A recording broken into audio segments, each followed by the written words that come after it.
المنار المنار المنار المنار المنار المنار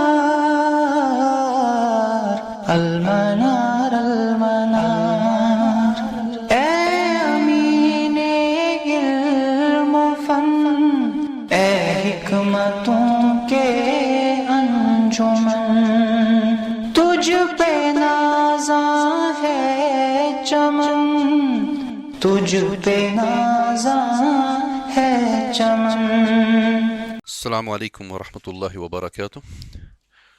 الحمد للہ وکفی وسلام علی عبادہ الذین اصطفی۔ آج مقدمہ فی اصول الحدیث للشیخ عبدالحق الدہلوی رحمہ اللہ کا 11واں درس ہو رہا ہے۔ اس سے پہلے ہم نے گزشتہ درس میں 2-3 دروس میں المتصل پڑھا۔ متصل بنیادی ہم نے وہ حدیث سمجھی جس میں روات سب کے سب سند میں محفوظ ہو، کوئی راوی مائنس نہ ہو رہا ہو۔ پھر ہم نے اس کے بعد المنقطع پڑھی۔ منقطع کے بارے میں ہم نے کہا کہ صاحب کتاب نے، ہمارے ماتن نے، عبدالحق محدث دہلوی نے ایک عام تعریف دی ہے، تو اس پہ بھی ہم نے بات کی، انقطاع جس کو کہا جاتا ہے۔ پھر اس کے بعد ہم نے معلق پڑھی۔ معلق کے حوالے سے ہم نے بات کی کہ سکوت جب شیخ مصنف کی طرف سے ہو جائے، 1 2 3 اگرچہ تمام سند بھی گر جائے، تو ایسی حدیث کو ہم معلق کہیں گے۔ ہم نے یہ بھی کہا کہ معلق میں کبھی کبھار مصنفین کی عادت ہی ہوتی ہے کہ وہ قال رسول اللہ کہہ دیتے ہیں ڈائریکٹلی، جبکہ بیچ سے وہ مکمل سند کو حذف کر دیتے ہیں۔ پھر اس کے بعد ہم نے معلقات بخاری پر بات کی۔ اس پہ تفصیلاً بات ہوئی کہ تعلیقات بخاری جو ہے یہ اکثر تراجم میں آتی ہے، اور ان پہ جو حکم ہے وہ اتصال کا ہے، کیونکہ صاحب کتاب نے صحیح احادیث کا اہتمام کیا ہے، اسی لیے معلقات بخاری جو ہے وہ پہلی ہی نظر میں سمجھ لینا چاہیے کہ وہ صحیح ہے حکم میں۔ اور ہم نے یہ بھی کہا کہ اگر صیغہ معلوم سے معلقات بخاری شریف میں روایت کی جائے تو ان کا حکم قبول کا ہے، اور اگر صیغہ مجہول سے حدیث وارد ہو تو اس پہ مزید تحقیق ہوگی، چونکہ قرائن ملتے ہیں بخاری میں حدیث کا ہونا ہی اس بات پہ دلالت کرتا ہے کہ تعلیقات البخاری متصلۃ صحیحۃ۔ تعلیقات بخاری پہ جو حکم ہے وہ متصل، یعنی سند میں کوئی انقطاع نہیں سمجھا جائے گا، اور صحیح اور حدیث کو حکماً صحیح سمجھا جائے گا۔ پھر اس کے بعد آج بات کرنی ہے المرسل کی۔ تو مرسل کون سی حدیث ہے، تو اس پہ بات ہوگی۔ تو میں لغوی طور پر پہلے بات کریں گے کہ مرسل سے لغوی طور پر کیا مراد ہے۔ ہوا اسم مفعول، ہوا اسم، یہ جو آپ نے اس سے پہلے پڑھا ہے اسم الفاعل اور اسم مفعول، تو یہ اسم مفعول ہے، یعنی مفعول کا اسم جس پہ کام کیا جائے، من ارسل، ارسل سے، چونکہ یہ ثلاثی مزید ہے، ارسل یرسل ارسالا، ارسال جو ہے اس کا ہی یہ اسم مفعول بنے گا مرسل، یعنی بمعنی اطلق، جس کو چھوڑ دیا گیا ہو، یعنی انگریزی میں ہم اس کو ٹو ان چین، کوئی شخص بندھا ہوا ہے، جب ہم اس کو چھوڑ دیں تو ہم کہتے ہیں کہ ہم نے اس کو ارسال کیا۔ خط کو ارسال کیا جاتا ہے، جب خط آپ کے ہاتھ میں ہے، آپ جب اس کو ڈاک خانے میں ڈالتے ہیں، لیٹر باکس میں ڈالتے ہیں، تو آپ کہتے ہیں میں نے خط ارسال کیا، یعنی میں نے اس کو اپنے سے الگ کیا۔ تو لغوی معنی ہے ارسل یرسل سے اطلق، چھوڑ دینا۔ تو جب آپ حدیث کو چھوڑ دیں تو آپ کہیں گے کہ میں نے اس کو ان چین کیا۔ کس اعتبار سے چھوڑیں وہ انشاءاللہ آگے آ رہا ہے۔ تو یہ لغوی اعتبار سے ہے مرسل، اور مرسل کہتے ہیں اسم فاعل کو، اس کا اسم فاعل جو ہے ارسال سے، یعنی ان چین کرنے والا، جو اس کو چھوڑ دے۔ اب دیکھیے مرسل سے اصطلاحاً کیا مراد ہے. اصطلاحاً ہوا ما سقط من آخر اسنادہ من بعد التابعی. بالکل سادہ ڈیفینیشن ہے. ہوا یہ وہ حدیث ہے ما سقط من آخر اسنادہ، یہ وہ حدیث ہے جس کی سند کے آخر میں سے گرا ہو من بعد التابعی، وہ راوی جو تابعی کے بعد آتا ہے. تابعی کے بعد کون سا راوی آتا ہے؟ تابعی کے بعد صحابی آتا ہے. یوجولی بالعموم صحابی ہی ہوتا ہے. تو مرسل سے مراد وہ حدیث ہے جس میں تابعی کے بعد والا راوی یعنی صحابی گر جائے. چونکہ اس نے لکھا ہے من بعد التابعی، اس کا مطلب یہ ہے کہ تابعی کے بعد اکثر تو صحابی گرتا ہے، لیکن کبھی کبھار تابعی دوسرے تابعی سے سنتا ہے. تو چانسز یہ بھی ہے کہ دوسرا شخص جو سکوت سے گزرا ہو وہ تابعی ہی ہو سکتا ہے، اور یہ بھی ہو سکتا ہے کہ وہ صحابی ہو. دونوں صورتیں ممکن ہیں. تو یہ جو ہماری ڈیفینیشن ہے، اصطلاحی ڈیفینیشن، یہ ہماری ایک اوپن اینڈڈ ہے کہ یہ دونوں کو اپنے اندر شامل کرتی ہے. جو تابعی کے بعد راوی ہے وہ گرا ہو تو اس میں دوسرا تابعی بھی ہو سکتا ہے اور اس میں صحابی بھی ہو سکتا ہے. ایک اور ڈیفینیشن اس طرح ہو سکتی ہے اگر ہم زیادہ اسپیسیفک رہیں. اصطلاحاً هو الحدیث الذی سقط من سلسلۃ سندہ الصحابی، یہ وہ حدیث ہے جس میں سلسلہ سند، جو حدیث کا سلسلہ سند ہے اس میں سے صحابی کا نام گرا ہو، یعنی صحابی ہی گرا ہو. اسپیسیفک، اس میں ہم نے یہ اوپن نہیں رکھا من بعد التابعی جو تابعی کے بعد ہے. ہم نے کہا کہ تابعی کے بعد اس میں صحابی ہو اور صحابی کا نام مذکور نہ ہو، ایسی حدیث کو ہم مرسل کہیں گے. یہ دونوں تعبیرات، یہ دونوں ڈیفینیشنز ہمارے یہاں استعمال کی جاتی ہے. اب دیکھ لیجئے صاحب کتاب کیا کہتے ہیں. اب صاحب، کیونکہ ہمارا فوکس چونکہ کتاب پر ہے، ہم نہیں چاہتے کہ کتاب سے ہم دور ہوں. ہمارے متن کا متن جو ہے وہ اہم ہے. وہ کیا کہہ رہے ہیں؟ المرسل وَإِن كَانَ سُكُوتُ مِنْ آخِرِ السَّنَدِ فَإِن كَانَ بَعْدَ التَّابِعِ فَالْحَدِيثُ مُرْسَلٌ. اور اگر سکوت ہو سند کے آخر میں، تو اصل سند میں اوپر جہاں پر صحابی ہوتا ہے، تو سند کے آخر میں اگر سکوت ہو، فَإِن كَانَ بَعْدَ التَّابِعِ، اگر یہ تابعی کے بعد ہو، تابعی کے بعد دوسرا تابعی بھی ہو سکتا ہے یا تابعی کے بعد ڈائریکٹلی صحابی ہو سکتا ہے. اب دیکھیے واضح بتا رہا ہے فَإِن كَانَ بَعْدَ التَّابِعِ فَالْحَدِيثُ مُرْسَلٌ. تو حدیث کیا ہے؟ مرسل. بالکل سادہ آپ کی کتاب میں لکھا ہے. وَهَذَا الْفِعْلُ إِرْسَالٌ، اور اس عمل کو کیا کہا جائے گا؟ اس کو ارسال کہا جائے گا. یہ ارسال کرنے والا کون ہوگا؟ یہ تابعی ہوگا. اسی نے ہی حدیث کو کھلا چھوڑ دیا. اگر ہم لغوی معنی میں لیں گے تو انچین، حدیث کے متن کو انچین کرنے والا کون ہے؟ اب یہ تابعی ہے. اس تابعی کو ہم مرسل کہتے ہیں، اس میں فاعل، اور اس حدیث کو ہم مرسل کہیں گے. اور عمل کو کیا کہیں گے؟ ارسال کا قول تابعی، جیسے کہ تابعی کا قول. تابعی یہ کہے، کیا کہے؟ قال رسول اللہ صلی اللہ علیہ وسلم، کہ رسول اللہ صلی اللہ علیہ وسلم نے کہا. جبکہ یہ ممکن نہیں ہے. تابعی نہیں کہہ سکتا کہ رسول اللہ صلی اللہ علیہ وسلم نے کہا، کیونکہ اس نے رسول اللہ صلی اللہ علیہ وسلم کو دیکھا نہیں. اگر دیکھا ہوتا تو یہ صحابی ہوتا، تابعی نہیں ہوتا. وقد یجیء عند المحدثین، اب دیکھیے اس میں بریکٹ میں رکھا ہے میں نے کیونکہ آپ کے متن میں عند المحدثین نہیں ہے. وقد یجیء عند المحدثین المرسل والمنقطع بمعنى والاصطلاح الاول اشہر. اور کبھی کبھار محدثین کے نزدیک مرسل منقطع ایک ہی معنی میں آ جاتے ہیں. ہم نے پہلے کہا جب میں منقطع ہم نے پڑھا کہ صاحب متن نے منقطع کو ایک ایسی ڈیفینیشن کے ساتھ بیان کیا ہے کہ ہمیں دوبارہ اس کو دیکھنے کی ضرورت ہے. فی الحال اس وقت میں نے بتایا کہ اس نے ایک اوپن اینڈڈ، ایک عام ڈیفینیشن دی ہے منقطع کی، اور وہ لگتا ہے کہ وہ متصل کے مقابلے میں اس کو کھڑا کر رہے ہیں. تو یہاں بھی صاحب کتاب بتا رہے ہیں کہ کبھی کبھار محدثین کے نزدیک مرسل اور منقطع ایک ہی ہے. تو اس سے یہ ہمیں سمجھانے کی کوشش کر رہے ہیں کہ میں نے جو منقطع کی ڈیفینیشن لی ہے وہ بھی کہیں نہ کہیں آپ دیکھ رہے ہیں کہ وہ اوپن اینڈڈ ہے.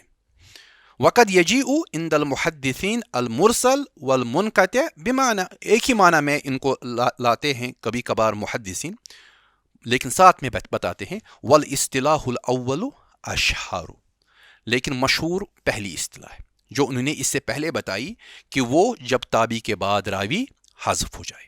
تو صاحب کتاب دوسری رائے کی طرف گئے ہیں کہ مشہور جو ہے اصطلاح ہے وہی اس کی اصل میں مشہور اصطلاح ہے کہ مرسل سے الگ چیز شمار کی جائے اور منقطع سے ایک جنرل معنی لیا جائے. تو وہ جو محدثین کے یہاں دونوں برابر ہے اس سے وہ شاید پیچھے ہٹ رہے ہیں.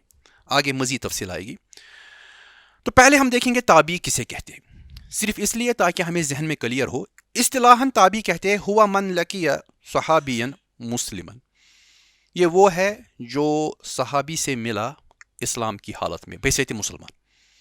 تو تابعی کس سے ملتا ہے؟ صحابی سے، اسی لیے وہ تابعی کہلاتا ہے. تو اس کا مطلب یہ ہے کہ جو تابعی راوی حذف کر دے، جو تابعی اپنا شیخ حذف کر دے، تو چانسز ہے کہ وہ صحابی ہی ہوگا، کیونکہ صحابیوں سے ہی ان کی ملاقات ہوتی ہے. ومات علی الاسلام، ایک شرط یہ بھی ہے تابعی کے لیے کہ اس کی موت بھی پھر اسلام پہ ہی ہوئی ہونی چاہیے. جس طرح صحابی کے بارے میں ہے کہ وہ شخص ہے جو رسول اللہ صلی اللہ علیہ وسلم سے اسلام کی حالت میں ملا اور پھر دنیا سے جب رحلت کر گیا تو وہ بھی اسلام پہ ہی ہو. اسی طرح تابعی سے وہ بندہ شمار کیا جاتا ہے جو صحابی سے اسلام کی حالت میں ملا اور اس کا انتقال بھی اسلام پہ ہی ہوا، ایسے شخص کو تابعی کہا جائے گا. تو تابعی کی ڈیفینیشن بتا رہی ہے کہ یہ جو بیچ میں راوی کا سکوت ہو رہا ہے یہ مختلف ہے. یہ نیچے مصنف کی طرف سکوت نہیں ہو رہا ہے، یہ اصل السند میں ہو رہا ہے جہاں پر چانسز ہے کہ یہ جو ہمارا تابعی ہے اس نے یہ حدیث صحابی سے ہی سنی ہوگی. اب اس کے بعد دیکھیے مثال اس کی. تو ہمارے یہاں مصنف جو ہے عبد الرزاق الصنعانی کی کتاب الجمعہ میں انہوں نے حدیث لائی ہے، حدیث نمبر 5123، اور حدیث بہت ہی معروف ہے کہ عبد الرزاق الصنعانی اپنے استاد عبد الرزاق سے ہی بیان کر رہے ہیں. ان ابن جریج، وہ ابن جریج سے بیان کر رہے ہیں. ان عطا، اور وہ عطا سے بیان کر رہے ہیں. عطا ہمارے یہاں تابعی ہے، معروف تابعی ہے.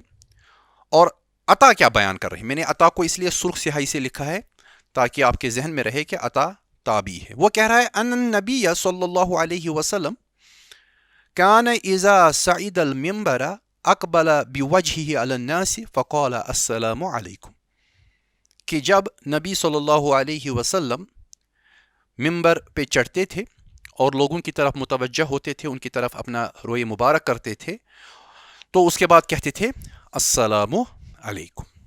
اب دیکھیے عطا روایت کر رہا ہے اور کس سے بیان کر رہا ہے؟ ڈائریکٹلی رسول اللہ صلی اللہ علیہ وسلم کا ایک عمل بیان کر رہا ہے. یہ ممکن ہی نہیں کہ عطا نے دیکھا ہو، کیونکہ تابعی ہے، تو ممکن ہے کہ اس نے صحابی سے سنا ہو، یا یہ بھی ممکن ہے کہ عطا نے کسی دوسرے تابعی سے سنا ہو اور اس تابعی نے صحابی سے سنا ہو. دونوں امکانات ہیں. تو یہ صورتحال بنتی ہے. تو یہ اس کی مثال ہے جو ہم نے یہاں پر پیش کی. اب دیکھ لیجئے حکم کیا ہے. صاحب کتاب ہمارے عبدالحق محدث دہلوی رحمہ اللہ بیان فرما رہے ہیں حکم المرسل، مرسل کا حکم کیا ہے. وحکم المرسل التوقف عند جمہور العلماء، میں نے یہ سرخ سیاہی میں لکھی ہے تاکہ آپ کے ذہن میں یہ پختہ ہو جائے. مرسل کا حکم توقف ہے. توقف ٹھہرنا. کن کے نزدیک؟ عند جمہور العلماء، میجورٹی آف علماء جو ہے، جمہور علماء جو ہے یعنی میجورٹی، تو ان کے نزدیک رکنا. نہ آپ حدیث کے بارے میں یہ کہیں گے کہ یہ موضوع ہے خدا نخواستہ، نہ آپ یہ کہیں گے کہ بھئی مردود ہے، اس طرح بھی نہیں کہیں گے. یہ صاحب کتاب کا قول ہے، میں اس کی تعریف کر رہا ہوں، اس کی تشریح کر رہا ہوں. نہ آپ یہ کہیں گے کہ یہ مقبول ہے، قبول کی جائے گی. تو علماء جو ہے میجورٹی آف علماء وہ کہتے ہیں کہ مرسل کا حکم یہ ہے کہ جمہور علماء توقف اختیار کرتے تھے. توقف باضابطہ کہ آپ اس کو شلف کر لیجئے, سائڈ میں رکھیے اور آگے چلیے, کوئی حکم نہ دیجیے. لأنه لا يدرى ان الساکت ثقۃ او لا. وجہ کیا ہے؟ کیونکہ یہ جانا ہی نہیں جاتا, یہ پتہ ہی نہیں ہے کہ ساکت والا راوی, جو راوی گرا ہے, کیا وہ ثقہ ہے یا نہیں ہے. ممکن ہے کہ وہ تابعی ہو, دوسرا تابعی, ممکن ہے کہ وہ ثقہ ہو, ممکن ہے کہ ثقہ نہ ہو. دونوں صورتیں ہیں. چونکہ ہمیں پتہ ہی نہیں ہے کہ گرنے والا کون ہے. اگر صحابی ہوتا تو پھر کلیئر پتا تھا کہ صحابی تو ہمیشہ قابل قبول ہے, لیکن اگر تابعی ہے تو دو صورتیں ہو سکتی ہے کہ وہ قابل قبول بھی ہو, ثقہ بھی ہو, اور دوسرا یہ بھی ہو سکتا ہے کہ وہ ثقہ, کیونکہ تابعی روات میں کئی روات ایسے ہیں جو ثقہ نہیں ہے. تو اسی لیے توقف, کیونکہ ہمیں پتہ ہی نہیں ہے کہ معاملہ کیا ہے, گرنے والا راوی جو ہے, ساکت راوی جو ہے وہ کون ہے. لأن تابعی قد یروی عن التابعی, کیونکہ تابعی کبھی کبھار روایت کرتا ہے دوسرے تابعی سے. وفی التابعین ثقات وغیر ثقات, اور تابعین میں دونوں طرح کے راوی ہے, ثقات بھی ہے اور غیر ثقات بھی ہے. اب دیکھیے, اب یہ مسالک کی طرف آ رہے ہیں ہمارے ماتن. خیال رہے عبدالحق محدث دہلوی رحمہ اللہ خود حنفی ہے, اس لیے یہ چیز ذہن میں رہے. اور احناف کے یہاں اس پہ کئی بحثیں ملیں گی آپ کو مرسل حدیث کے حوالے سے. تو فقہا کے یہاں, اصولین کے یہاں, اور اصول الفقہ تو آپ پڑھتے ہیں, وہاں پر آپ یہ بحث انشاءاللہ دیکھیں گے. تو ہمارے یہاں تو حدیث میں یہ بحث زیادہ نہیں ہے, لیکن کچھ چیدہ باتیں میں انشاءاللہ آپ کے سامنے رکھوں گا. وعند ابی حنیفہ, اور ابو حنیفہ کا مسلک کیا ہے, ان کے نزدیک کیا ہے. ومالک, اور امام مالک کا مسلک کیا ہے. المرسل مقبول مطلقا. پہلے انہوں نے جمہور علماء کی بات کی, وہ ہم نے ایک پیرا میں رکھا. اب دوسرا پیرا ہم نے لیا امام مالک اور امام ابو حنیفہ, اللہ تعالیٰ ان کے درجات بلند کرے. تو ان کا مسلک کیا ہے, یہ اصل میں ہے حق سامنے رکھنا. یہ نہیں کہ دوسری چیزوں کو انہوں نے چھپایا, انہوں نے دونوں آرا سامنے رکھی. پہلے جمہور علماء کیا کہتے ہیں, اب اس کے بعد وہ کہہ رہے ہیں کہ اب جمہور رائے جو ہے کہ توقف اختیار کیا جائے, اس کے پیرالل ایک اور رائے چل رہی ہے, اور وہ ایک بڑے طبقے کی ہے. ایک تو ابو حنیفہ اور امام مالک. وہ کیا کہہ رہے ہیں, المرسل مقبول مطلقاً, کہ مطلق طور پر مرسل مقبول ہے, قابل قبول ہے. وہ یہ نہیں کہتے کہ توقف کیا جائے. کیوں؟ وہم یقولون, وہ کہتے ہیں انما ارسلہ لکمال الوثوق والاعتماد, کہ یہ تو اس کو مرسل اس لیے بیان کر رہے ہیں کہ ان کو یہ کمال درجے کا وثوق ہے, بھروسہ ہے اور اعتماد ہے اپنی اس حدیث پر کہ وہ اس کو مرسل بیان کر رہے ہیں. لأن الکلام فی الثقہ, کیونکہ بات کس پہ ہو رہی ہے, گفتگو کس چیز کی ہو رہی ہے, ثقہ کی. جب ایک تابعی ثقہ ہے تو آپ کو بھروسہ ہے کہ یہ جب بات کہے گا تو سچی کہے گا. یہ ہو ہی نہیں سکتا کہ یہ کسی ایرے گہرے بندے سے سنا ہوگا. اس نے جس سے سنا ہوگا وہ ثقہ ہے. تو اسی لیے امام ابو حنیفہ اور امام مالک کا مسلک یہ ہے کہ جب وہ ارسال کریں, جب وہ ثقہ راوی ارسال کرے تو سمجھ لینا چاہیے کہ بات ثقہ کی ہو رہی ہے, اس لیے یہ اس کا وثوق اور کمال وثوق ہے, اعتماد, بھروسہ ہے کہ وہ اس کو مرسل بیان کر رہا ہے. دیکھیے آرگومنٹ تو بہت اچھا ہے, کوئی شک نہیں ہے اس میں. وَلَوْ لَمْ يَكُنْ عِنْدَهُ صَحِيحًا, اگر یہ اب اس کے پاس صحیح نہ ہوتی, اس کو شک ہوتا کہ یہ راوی جس سے میں لے رہا ہوں وہ قابل اعتماد نہیں ہے, لم يرسلہ, وہ قطعاً اس کو مرسل بیان نہیں کرتا. کیونکہ ہم تو کہتے ہیں کہ جو تابعی بیان کر رہا ہے وہ ثقہ ہے.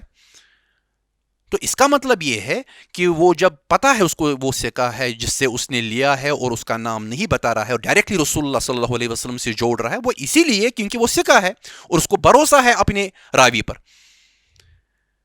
اور اس کے بعد وَلَوْ لَمْ يَكُنْ عِنْدَهُ صَحِيحًا, اگر اب وہ راوی اس کے پاس, تابعی کے پاس صحیح نہ ہوتا, لم یرسلہ, تو وہ قطعاً اس کو ارسال کے ساتھ بیان نہ کرتا. ولم یقل, اور نہ وہ کہتا قال رسول اللہ صلی اللہ علیہ وسلم, وہ یہ جرت ہی نہیں کرتا کہ وہ کہتا کہ قال رسول اللہ. یعنی عطا جو ہمارا ہے, اس کی مثال میں عطا نے تب کہا ان النبی صلی اللہ علیہ وسلم کان اذا صعد المنبر, یہ تب اس نے کہا جب اس کو پتا ہے عطا کو کہ میں نے جس راوی سے لیا ہے عطا خود قابل قبول ہے. میں نے جس راوی سے لیا ہے اس پہ اس کو بھروسہ ہے, اعتماد ہے, اسی لیے اس نے کہا ان رسول اللہ صلی اللہ علیہ وسلم. نہیں تو وہ ایسی بات نہیں کہتا, وہ خدا نہ خواستہ جھوٹ نہیں بولتا یہ جانتے ہوئے کہ میرا راوی کمزور ہے. یہ آرگومنٹ ہے امام ابو حنیفہ اور امام مالک کا, اپنی جگہ آرگومنٹ وزندار ہے. اب دیکھیے تیسری بات بتا رہا ہے خود عبد الحق محدث دہلوی, یہ حق کا طریقہ ہے. یہ ہمارے جو مناظر ہیں نا, اکثر یہ جو ڈیبیٹس وغیرہ کرتے ہیں وہ چھپاتے ہیں دوسرے کا پہلو, لیکن دیکھ لیجئے طریقہ کیا ہے کہ ہر ایک کا پہلو سامنے رکھ رہے ہیں. وَإِنْدَ الشافعی, اب دیکھیے امام شافعی کا اس میں مذہب کیا ہے, مسلک کیا ہے, ان کی میتھڈولوجی کیا ہے. إِنِ اعْتُزِدَ بِوَجْهٍ آخر مرسل او مسند وَإِنْ كَانَ ضعیفاً قُبِلَ. امام شافعی کے یہاں ہے کہ اگر کسی دوسری سند کے ذریعے سے, اور وہ مرسل ہی کیوں نہ ہو یا وہ مسند کیوں نہ ہو, اگرچہ وہ ضعیف ہی ہو, اگر یہ حدیث دوسری سند سے آ رہی ہے, مرسل, مسند, ضعیف, جس طریقے بھی آ جائے, تو پھر اس کو قبول کیا جائے گا. تو امام شافعی کا مسلک ہے کہ ڈائریکٹلی مرسل حدیث کو قبول نہیں کیا جائے گا, بلکہ اگر وہ دوسری سند سے وہی حدیث آ رہی ہے, ایک سند تو ہمارے پاس ہے مرسل, اب دوسری سند سے آ رہی ہے وہ بھی مرسل ہے, یا وہ مسند ہے, یا وہ ضعیف ہے, وَإِنْ كَانَ ضَعِيفًا, اگر وہ ضعیف ہی کیوں نہ ہو, قُبِلَ, تب جا کر اس کو قبول کیا جائے گا حدیث کو. لڑائی سند کی نہیں ہے, معاملہ متن کا ہے, ہمیں متن قبول کرنا ہے, کیونکہ دوسرے سے یہ آ گیا اور اس کو تقویت ملی. یہ انہوں نے بیان کیا, چونکہ مختصر متن ہے, انہوں نے ایک لائن میں بیان کیا, ہم پھر مزید تفصیل میں جائیں گے انشاءاللہ ابھی. وَأَنْ أَحْمَدَ قَوْلَانِ, اب امام احمد ہے, بڑا امام ہے اہل حدیث کا. امام شافعی, امام احمد, ان کو اہل حدیث کا امام کہا جاتا ہے. اب دیکھیے امام احمد کے بھی دو قول ہے. اس میں آپ کے متن میں نہیں ہے, دوسری متون میں آیا ہے چھپا ہوا جو ہے. وَأَنْ أَحْمَدَ قَوْلَانِ فِيهِ, کسی متن میں لکھا ہے وَأَنْ أَحْمَدَ فِيهِ قَوْلَانِ. بہرحال دونوں صورتیں صحیح ہو سکتی ہے کہ اس معاملے میں امام احمد کے دو قول ہے, یعنی دو نظریے ہیں, دو میتھڈولوجیز ہے. وَهَذَا كُلُّهُ إِذَا عُلِمَ أَنَّ عَادَةَ ذَلِكَ التَّابِعِي أَلَّا يُرْسِلَ إِلَّا عَنِ الثِّقَاتِ وَإِنْ كَانَتْ عَادَتُهُ أَنْ يُرْسِلَ عَنِ الثِّقَاتِ وَعَنْ غَيْرِ الثِّقَاتِ فَحُكْمُهُ التَّوَقُّفُ بِالْاتِّفَاقِ كَذَا قِيلَ. وَهَذَا كُلُّهُ, یہ سارا تب ہے, اذا علم, جب یہ جانا گیا ہے کہ ان عادت ذالک تابی, کی عادت کیا ہے اس تابی کی, ان لا یرسل, کہ وہ ارسال نہیں کرتا ہے, الا عن الثقات, سوائے تب جب وہ ثقہ راوی سے لیتا ہو. یہ سب تبھی ہے کہ ہمیں جب پتہ ہے کہ عادت ہے اس تابی کی کہ جب بھی وہ ارسال کرے تو ثقات سے کرے. وَإِنْ كَانَتْ عَادَتُهُ, اگر اب اس کی عادت ہے ان یرسل عن الثقات, کہ وہ ثقات سے بھی کرتا ہے, وَعَنْ غَيْرِ الثِّقَاتِ, اور غیر ثقہ راویوں سے بھی وہ ارسال کرتا ہے, فَحُكْمُهُ التَّوَقُّفُ بِالْاتِّفَاقِ كَذَا قِيلَ, تو اس کا وقت حکم یہ ہے کہ آپ ٹھہریں, رکیں, آپ کوئی حکم نہ لگائیں, جیسا کہ کہا گیا. قضا قیل, جیسے کہا گیا اوپر, پہلے ہی کہا گیا نا کہ جمہور توقف بتاتے ہیں, تو وہاں پر امام احمد کے دو قول ہے, ایک قول یہ ہے. وفیہ, اور اس کے باب میں تفصیل ازید من ذلک, اس میں تفصیل ہے جو کہ زیادہ ہے اس سے جو ہم نے اوپر بیان کی ہے. ذکرہ السخاوی, اس کو بیان کیا ہے امام سخاوی نے, اور سخاوی جو ہے شمس الدین سخاوی وہ شافعی عالم ہے.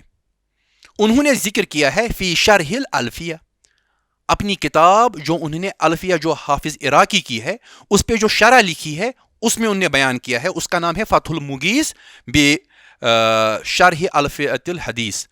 تو اس میں انہوں نے فتح المغیث میں اس پہ تفصیل کے ساتھ کلام کیا ہے. اگر آپ کو دیکھنا ہے تو آپ امام سخاوی کی شرح کھولیے الفیہ کی, جو امام عراقی کی الفیہ پہ انہوں نے شرح لکھی ہے, اس میں آپ کو تفصیل ملے گی. یہ دیکھیے یہ طریقہ ہے حق کا. عبد الحق محدث دہلوی نے اپنے آپ کو بری کر دیا, آپ پہ اب یہ کام ڈال دیا کہ آپ فتح المغیث کھول کر اصل کو دیکھ لیں. تو میں اس میں سے کچھ بحثیں آپ کے سامنے لا رہا ہوں.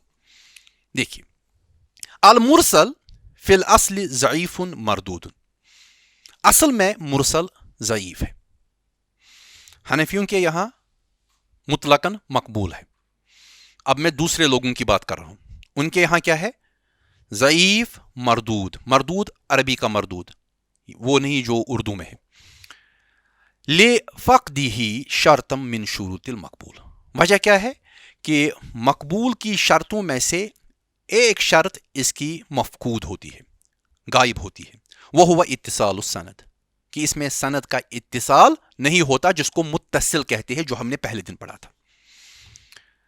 وَلِلْجَهْلِ بِحَالِ الراوی المحذوف، دوسری وجہ یہ ہے کہ جب راوی ہی غائب ہے تو اس کا حال کیا ہے وہ ہمیں پتہ نہیں ہے. تو جو راوی محذوف ہے اس کے حال سے ہم جاہل ہے، ہمیں اس کے بارے میں پتہ نہیں ہے. جہل عربی کا اردو کا نہیں. احتمال یہ ہے ان یکون المحذوف غیر صحابی، احتمال یہ ہے کہ جو محذوف راوی ہے وہ غیر صحابی ہو سکتا ہے. وفی هذه الحال، تو ایسی صورت حال میں یحتمل ان یکون ضعیفا، احتمال ہے کہ وہ محذوف راوی ضعیف ہو. تو یہ اصل میں احتیاط ہے. یہ جو ہم ضعیف کہہ رہے ہیں ہم یہ احتیاط کہہ رہے ہیں، اور ضعیف کہہ کر بھی ہم توقف ہی کرتے ہیں. یہ بڑی لڑائی ہے حنفیوں اور غیر حنفیوں کے یہاں. اگر آپ غور سے دیکھیں، ہم نے ضعیف کہا، انہوں نے توقف کہا، نہ وہ اس کو استعمال کر رہا ہے نہ یہ استعمال کر رہے ہیں. تو اس کا مطلب یہ ہے کہ نتیجہ ایک ہی ہے کہ استعمال نہیں کر رہے ہیں، جو ہم نے پہلے ہی کہا نا کہ جمہور علماء کیا کہہ رہے ہیں. اب دیکھیے مزید دوسرا پوائنٹ، لیکن العلماء من المحدثین وغیرہم اختلفوا فی حکم المرسل والاحتجاج به، لیکن علماء محدثین میں سے اور دوسرے انہوں نے اختلاف کیا ہے مرسل کے حکم میں اور اس سے حجت لینے کے بارے میں، اس کو اتھارٹی ماننے کے بارے میں. لأن هذا النوع من الانقطاع، کیونکہ یہ نوع جو ہے، یہ قسم جو ہے، یہ انقطاع کی ایک قسم ہے جس میں متصل حدیث نہیں ہے بلکہ اس میں حدیث میں انقطاع ہو رہا ہے. یختلف عن ای انقطاع آخر فی السند، اور یہ مختلف ہے. لأن هذا النوع من الانقطاع يختلف عن أي انقطاع آخر في السند، کیونکہ اس میں یہ جو نوع ہے، یہ قسم جو ہے، یہ انقطاع کی ایک قسم صورت ہے، اور اس میں کوئی فرق نہیں پڑتا کہ یہ انقطاع سند میں جو ہوا ہے وہ کس صورت کا ہے. انقطاع پہلے پڑا ہو، صحابی کا نام گرا ہو، تابعی کا نام گرا ہو، یا اس کے بعد گرا ہو، جہاں بھی انقطاع ہوا ہو اس سے کوئی فرق پڑنے والا نہیں ہے. لأن الساکت منہ غالباً ان یکون صحابیا، اور کیونکہ ساکت راوی جو ہے وہ غالباً وہ صحابی ہو سکتا ہے، اکثر غالب امکان یہی ہے. والصحابۃ کلہم عدول، اور صحابہ سب کے سب عدول ہے. لا یضر عدم معرفتہم، کوئی نقصان نہیں پہنچاتا ہے اگر ہم صحابی کے بارے میں نہ جانتے ہو. تو اس کا مطلب یہ ہے کہ محدثین نے جو اختلاف کیا ہے، پہلے طبقے نے کیا کہا، انہوں نے کہا کہ حدیث کو ضعیف قرار دیا جائے گا، اور محدثین میں سے کچھ علماء، لیکن العلماء من المحدثین، محدثین میں سے کچھ علماء کہتے ہیں، انہوں نے اختلاف کیا مرسل اور کے حکم میں اور اس سے احتجاج کرنے میں، یعنی اس سے حجت لینے میں، کیونکہ ان کے یہاں یہ انقطاع کی صورتوں میں ایک انقطاع ہے جو مختلف ہے دوسرے قسم کے انقطاع سے، کیونکہ ساکت جو ہے وہ غالباً صحابی ہو سکتا ہے اور صحابہ تمام کے تمام عادل ہے، اس لیے ان کی معرفت نہ ہونا کوئی ضرر نہیں پہنچاتا. یہ محدثین میں سے ایک طبقہ ہے جو یہ بات کہہ رہا ہے. کتنے قول ہوئے؟ 2. اب دیکھیے تیسرا. اب اس میں سے ایک اصول پہلے سامنے برآمد ہوا، وہ یہ ہے الصحابۃ کلہم عدول، صحابہ تمام کے تمام عادل ہیں، ان کے بارے میں کوئی جرح نہیں. تو یہ امت کا تمام امت اس پہ جمع ہے، سوائے وہ لوگ جو صحابہ کے خلاف پروپیگنڈا وغیرہ کرتے ہیں، وہ اس پہ جمع نہیں ہے. باقی تمام اہل السنہ والجماع اس چیز پہ جمع ہے کہ صحابہ تمام کے تمام عدول ہے. اس کی بھی وجہ ہے کیوں ہم یہ کہہ رہے ہیں. قال السیوطی، امام سیوطی نے کہا ہے الصحابہ کلہم عدول، صحابہ تمام کے تمام عدول ہے. قال تعالی، ان کی دلیل ہے کہ اللہ تعالیٰ نے کہا، کیا کہا؟ وَكَذَلِكَ جَعَلْنَاكُمْ أُمَّةً وَسَطًا، اسی طرح ہم نے تم کو بنایا ایک عدل والی امت. یہ کن کو کہا جا رہا ہے؟